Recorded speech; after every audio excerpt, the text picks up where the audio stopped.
everybody's Topwater Johnny, and in this bass fishing video, we'll be reviewing 3 very unique bass catching lures. The first one up will be the King Double Take Buzzbait.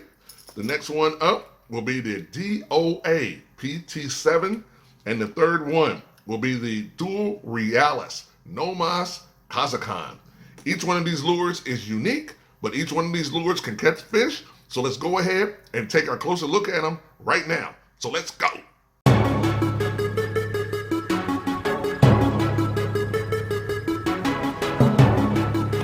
Whoa, there we go. Yeah!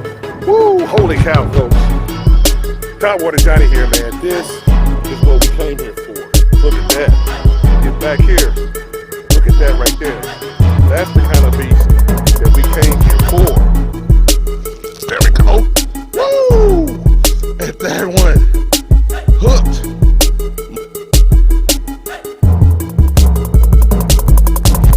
Hey everybody, it's Topwater Johnny here. Want to welcome to the next video here. Please be sure to like, subscribe to the channel.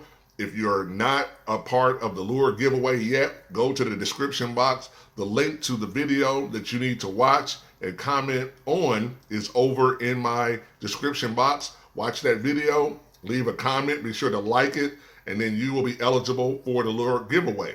Now, in this video, what we're going to be doing is doing a closer look and lure review of 3 lures that I recently got a while back, and I hadn't had a chance to have a conversation about, but we're going to talk about each of these 3 lures here. As I said before, one is the King Double Take Buzzbait. The next one is the DOA PT7, and then finally the Duo Realis Nomase Kozakana.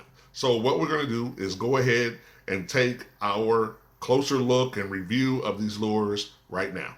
Okay, everybody, so let's go ahead and get started here. Our first one up is the King Double Take Buzzbait here. Price on this lure is $9.99. You can get it at Tackle Warehouse. You can get it at Walmart. You can get it at Amazon, of course.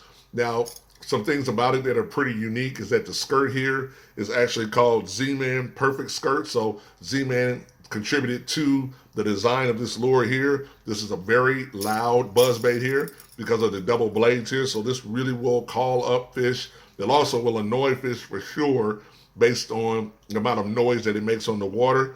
It has a pre-rigged hook already on here. Saber point trailer hook. So it's got a hook that's built right into it. As you can see, they've got a keeper here so that it doesn't slide off. Right out the box, it's built like this, so you don't really need to add a trailer. If you really don't want to add a trailer, it can be fished just as is. As you can see right here, it's got 2 eyes right here. I'll put those a little closer.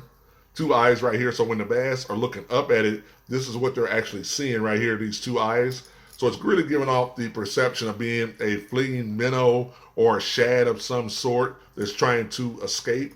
Now, one thing about this lure that you guys got to keep in mind, when you got double blades here, you would think that you would be reeling this really fast. This is a slow buzz bait, but you got to have the right equipment in order to do what you really want with it, which is if you want this thing to buzz and stay up on top of the water and go slow, you still have to reel with a steady pace. And the lure, really to me, the rod that you should be using is probably a 6 to 7 foot medium heavy rod. You should tie braid to this. I tried it out with monofilament and I really just couldn't keep it going as fast as I wanted to, and I realized that the bait caster I was using was too slow. It wasn't keeping up, so I realized I needed to reel a little bit faster, and if I had braid on there, I feel like I would have much more connectivity to it and I would be able to keep it level and keep it going steady where there was no stretch in it, because monofilament fluorocarbon has stretch.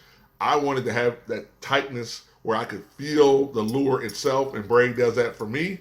So I use 30-pound braid. The next time I fish this will be 30-pound braid tied to this, and then I'll just be doing a steady retrieve to have more control over it as well here. So the other thing about this, where do you fish this kind of lure? Of course, open water, absolutely, when the bass are busting, but then definitely in the shallows, you can fish this. And you fish this in the shallows with a steady retrieve with this loud buzzing, which is going to cause the bass to react to it. They're not going to react out of feeding. It's going to be just more of an aggravation strike. because if you're in the shallows with this thing making this much noise, they're wanting out of there. So they're going to strike at it to get rid of it. Whereas in open water, when they're feeding, that's when they notice this a little bit more. So just wanted to share with you guys the equipment, also where to fish with it, and what are the components of it. So this is the Strike King Double Take Buzzbait. All right, everybody. Our next lure up is the DOA PT7. And for a lot of people have not seen this lure before, but this lure has been around since 2017-18 because I saw some videos online where guys were talking about it.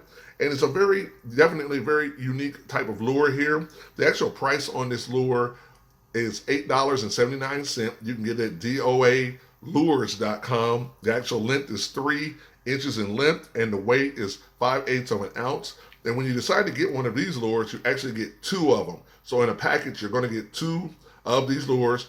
The hook comes with it, so it's already pre-rigged up here. And something about this lure that I didn't know but discovered is that it does have a rattle chamber inside of it.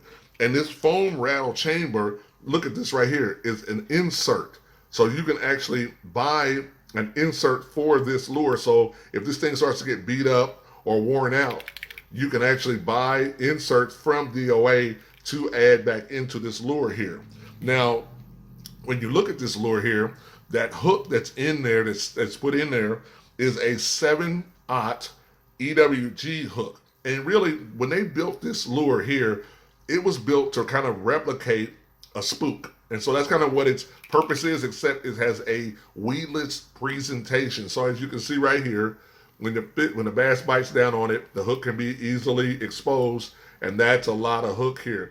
This lure is really designed for big fish right here. Like, it's going to be a 3-pounder or up that's going to probably go after this right here. You might get some smaller ones that try for it, but it's going to be a bigger fish that's going to pursue a lure of this nature right here. This lure actually skips really well.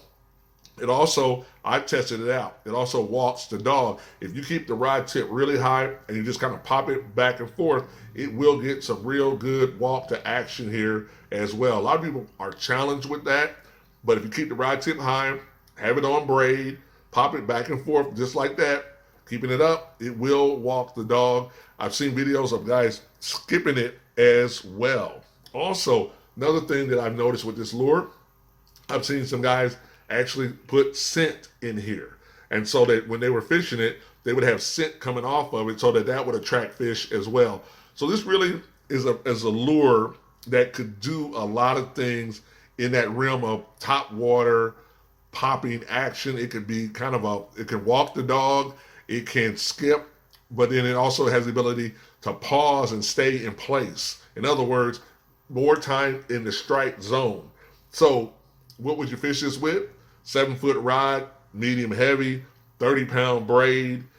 When I be throwing this right here, I throw it up in the cover, the junkiest stuff I could find. In other words, grass, lily pads. I'd be looking for pockets, and I would just throw it in there, let it sit, let the water dissipate, and then pop it right to left in those spots with that little sound right there, and just wait and see if something hits it. So that's kind of how I would be fishing this lure right here. This lure also, once again, like the snake lure from DOA, you got to get used to it. You got to get used to how it moves. You got to get used to how bass react to it. So I'll be definitely taking this one out, fishing with it, and we'll see what we can do with it. But for right now, this is the DOA PT7. All right. Okay, everybody, and our third lure up is the Duo Realis Nomase Kozakana.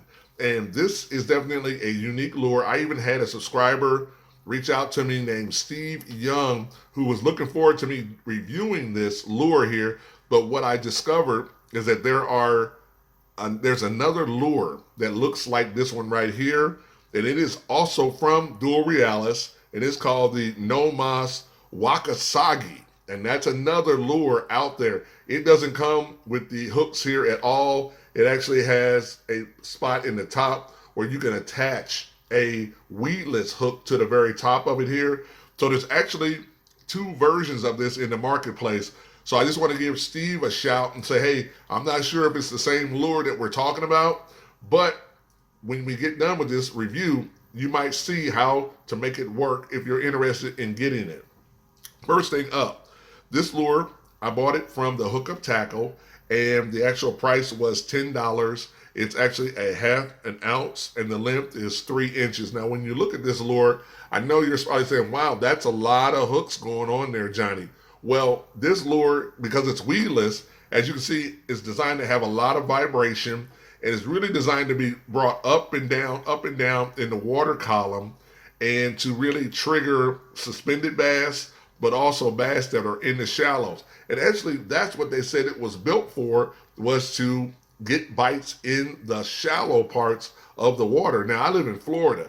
These hooks right here will get snagged, so I'm a little concerned about that. So I've played around with it in different ways, and I can see that I could potentially, if I wanted to, I could attach it like that right there and not lose a lot of action, but it's really designed, based on where the hook set is here, it's really designed to move in the water column like this and to prepare, basically to be a fleeing minnow here. But let me give you a little bit of information on this lure right here. First and foremost, this lure was actually built for freshwater, and it was built for saltwater as well. So the equipment on here can be in freshwater or saltwater. The hook at the bottom right here actually does rotate as well. So it does rotate. As you know, this is of course a Japanese lure, as you guys probably already know here. I fished this on a 7-foot rod here, actually with mono filament. So I'm fishing mono 7-foot rod here, attaching it on and just reeling it through the shallows, up and down, bobbing it up and down. If you're fishing from a boat, this probably would be a much more effective type of lure, because you're out in the center where it's a lot deeper and you can kind of throw it and kind of let it bob up and down. Almost, like I said, like a lipless crankbait in a way. But in the shallows, you're going to have to throw it, and you're going to really have to be reeling it to keep it from getting snagged on the bottom here. As you can see right here, the equipment on it is actually harnessed in there. But what I'm going to probably do with this lure, because I really have a lot of hopes for it, is that I'm probably going to take these treble hooks off, and I'm going to treat it like that other version that's in the marketplace right now, the Nomase Kozakana. I'm going to take these off, and I'm going to probably put a 1 treble hook there and try it and see how it does. Or I'm going to take all of the hooks off of it, and I'm going to hook it through the top of it, through the top portion of it, and then run it that way, because actually this lure is built for being hooked with a regular standard hook. In the other version, you can actually nose hook it, but this particular version, I'll probably put a hook right through here, through the center, through this piece right here, and then just kind of bob it up and down like that and just run it in the shallows as well.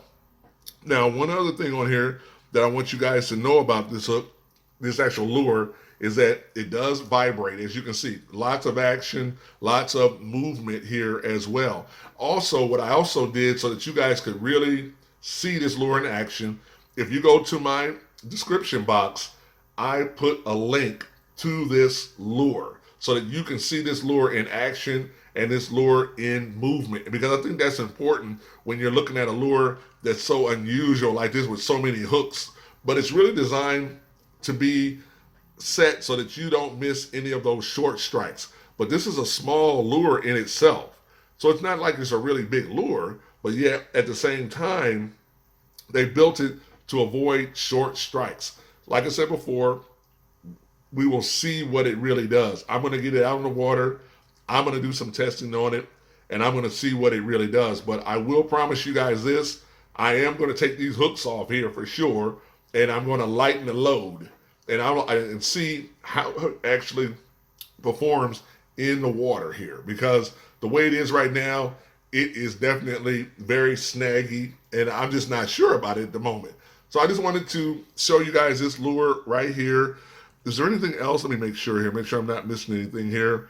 As I said before, from the description, they said you can run it through the shallows. You can burn it through the shallows, and those fish will go after it. Doesn't have as much vibration as a standard lipless crankbait would, but this is more of a what I call a sight bait. That means the bass see it, chances are they will hit it. So that's kind of how you have to look at this lure right here. So if you got a pond or you're fishing lakes and the bottom isn't filled with lots of rocks and debris, then this might be that kind of lure that they will see and they will chase after. So just some things I want you guys to think about. I wanted to take a little bit more time on this lure, give you guys a chance to take a closer look at it and get your view on it. So there we go, everybody. That's our closer look at the Duo Realis Nomase Kozakana. All right. Okay, everybody. Well, that completes our review of the baits. We talked about the Strike King Double Take Buzzbait. We talked about the DOA PT7, and we talked about the Duo Realis Nomase Kozakana.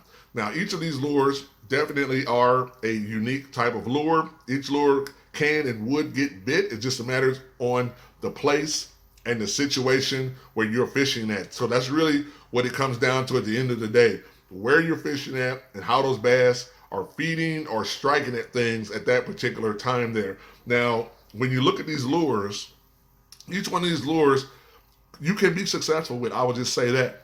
But these lures definitely require the fisherman, whoever you are out there, to really think about how you're going to fish these lures here, because these are not what I call beginner lures here. These lures require you to think about how you're going to fish them. So of the three that I think is the easiest to fish would probably be the double right here, the double take buzzbait. Probably be the easiest one to fish because you just throw it out and reel it in. The next one would be, of course, the DOA here. This would be the next easiest because you cast it out there and you just got to get comfortable walking the dog and realizing that this is a big lure right here. So kind of got to get comfortable with that. The final one would be this one right here, of course. This is the third one. So when you think about fishing, I want you guys to think about, like, where am I going to be fishing at? What are the fish doing? What are they feeding on? And those kind of can help you make better buying decisions. So to me, each one of them can work, but you got to be in the right situation. So that becomes the question. Are you in the right situation to make this particular lure work? If you're not, then don't get this lure. If you notice that they're on top chasing, maybe this is the lure of preference. Or if you got heavy lily pads, heavy cover, then this would become the best lure for you. So it's always about thinking about the situation that you're fishing in to decide if that lure makes the most sense. So that's kind of how I would say, what I would say about these lures that I featured here. So once again, I also want to remind everybody that next Thursday, which on the day, I can't think what day that is of next week, but next Thursday, that's when I will be announcing the actual winner of the lure giveaway. So that's next Thursday. So if you're watching this video, next Thursday will be the time. Now let me look here on my calendar real quick. So that would be August the 19th. So that's when I will actually be announcing the winner of the lure giveaway. So that's when that will happen. So this, for those that were wondering when that was going to happen, that's when that will occur. Last things on here, just want to thank each and every one of you guys for subscribing to the channel. Please be sure to like the channel. Also, leave a comment below. Tell me which one of these lures that you like. Have you ever fished with them before? Have you ever seen them? What's your thoughts and opinions? I welcome that as always. So once again, just want to say that phrase. This is Topwater Johnny. I want you to always remember, keep your line tight, because when they hit those topwater lures, especially lures that look like one of these three, it's going to be a big bite. I'll see you in the next video.